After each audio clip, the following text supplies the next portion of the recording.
এইরকম একটা সানফ্লাওয়ার কি তোমাদের বাচ্চার জন্য বানাতে চাও? তাহলে চলো দেখিয়ে দিই কিভাবে বানালাম। ভিডিওটা স্টার্ট করি। Hello cuties, welcome to my new series. তো এই সিরিজে আমি শেখাতে চলেছি এই সানফ্লাওয়ারটা তোমরা কিভাবে বানাবে। তো চলো, ফার্স্টে একটা সেলিব্রেশনের খাপা নিয়ে নিয়েছি। এই খাপাটা গোল করে কেটে এরকম আর্ট পেপারগুলোকে লম্বা লম্বা করে কেটে দিবি।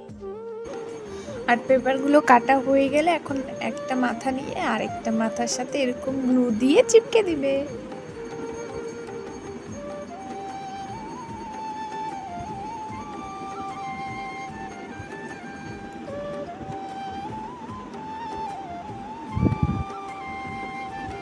এরপর সবগুলো বানানো হয়ে গেলে এক এক করে সেলিব্রেশনের খাপাটা উল্টে ওটার উপরে গ্লু দিয়ে লাগিয়ে দিবি।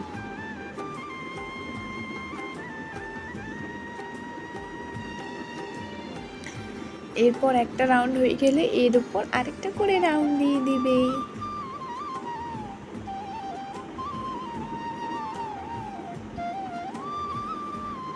একটা একটা একটা করে লাগিয়ে নিবি। এরপর মাঝখানে গ্লু দিয়ে সানফ্লাওয়ারের যে বীজগুলো হয় সেটার জন্য আমি চা পাতা ইউজ করেছি।